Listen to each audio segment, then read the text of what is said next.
What if I told you the tragedy of 9/11 wasn't just a attack, but also a reflection of how power, when unchecked, turns inward? This isn't about hate. This isn't about blame. This is about consequences.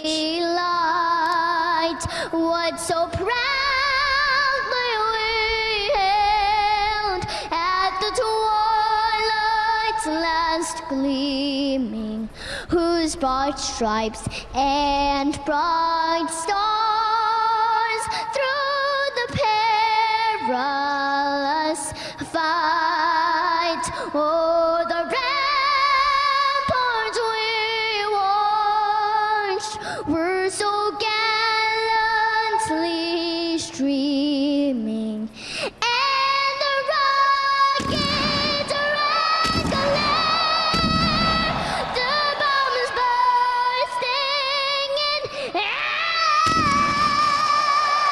gave proof through the night that our flag was still there.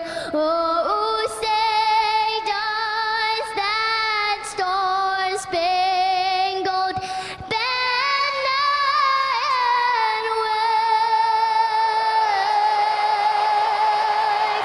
o'er the land of the free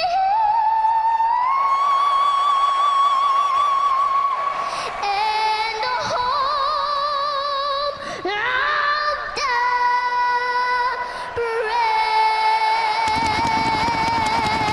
On my orders, the United States military has begun strikes against Al-Qaeda terrorist training camps and military installations of the Taliban regime in Afghanistan. These carefully targeted actions are designed to disrupt the use of Afghanistan as a terrorist base of operations and to attack the military capability of the Taliban regime.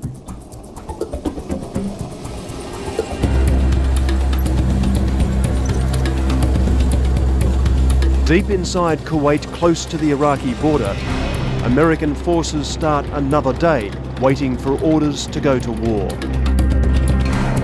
Fearing the consequences, many around the world oppose this conflict. But America insists it can ensure a much faster war than people think with its overwhelming firepower.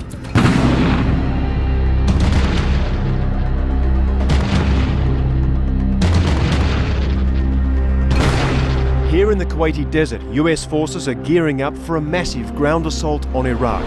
The pressure to make this a quick war and threats of chemical and biological attacks could mean a combination of tactics we've never seen before.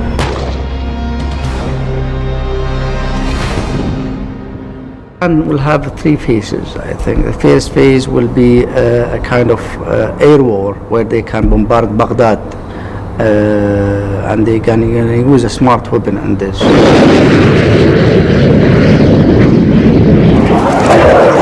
In those first few days, America will hit Iraq with a bombardment so intense that it aims to overwhelm Iraqi defenders, while precision bombs target key command centres.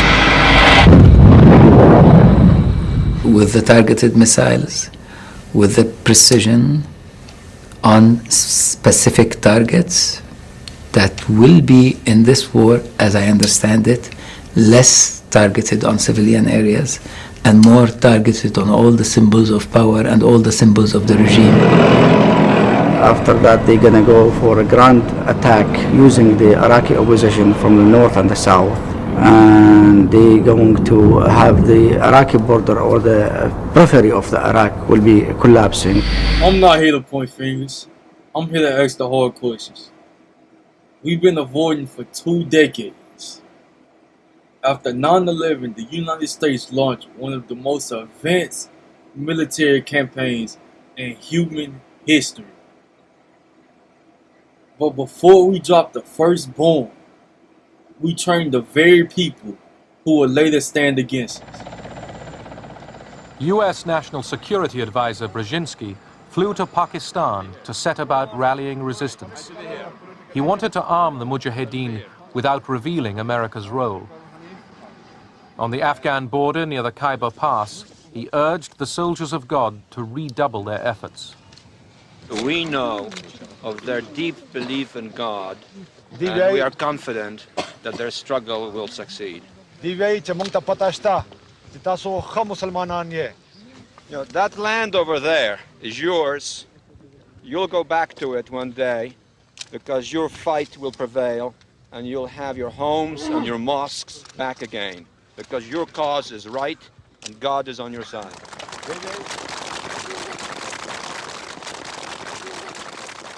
The purpose of coordinating with the Pakistanis will be to make the Soviets bleed for as much and as long. In the 1980s, the U.S. gave weapons, training, and funding to the Mujahid, guerrilla fighters resisting Soviet control in Afghanistan. One of those factions, the early seeds of what would become the Taliban and Al-Qaeda. Fast forward 9/11, America lost 2,977 lives in one morning. We go to war with justified anger, but questionable clarity.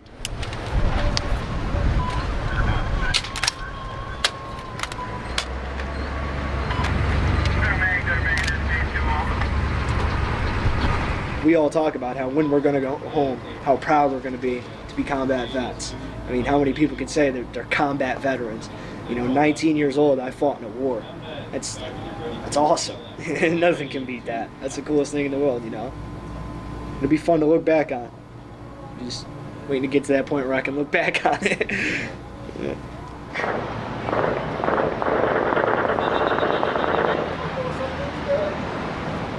Drummond, calm down. It's a wedding day. They always shoot up in the air on Wednesday. Yeah, nothing though, man. I'm already ready. The area I come from is very small. Not a lot of opportunities for people fresh out of high school. So it's either community college or go do something, travel the world, get paid for it, experience places like this.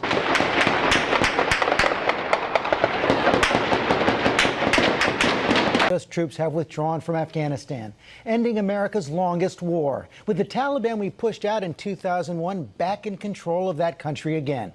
President Biden, who will address the nation this afternoon, and we're going to talk to his national security advisor in just a few moments. The U.S. launched Operation Enduring Freedom on October 7th, 2001, less than a month after 9/11. And there's an image of the last American soldier to leave Afghanistan after weeks of chaos. Our chief global affairs anchor, Martha Raddatz, starts us off with the very latest. Good morning, Martha. Good morning, Michael. It has been a chaotic and tragic end to America's longest. We're going to stay till we get them all out. But the head of U.S. Central Command, General Kenneth McKenzie, says that didn't happen. We did not get everybody out that we wanted to get out. Nor did they get all the military hardware out of Kabul airport, but the military did render it non-operational. On the ramp at HKIA are a total of 73 aircraft. They'll never be able to be flown again. The United States also leaving behind billions of dollars of active and operational military hardware abandoned by Afghan forces, including 600,000 arms and tens of thousands of rockets. The now 20-year war coming to a close, but not without significant loss. 1,461 U.S. service members and civilians killed, and more than 20,000 who were injured. Sadly, that includes 13 U.S. service members who were killed last week by an ISIS-K suicide bomber.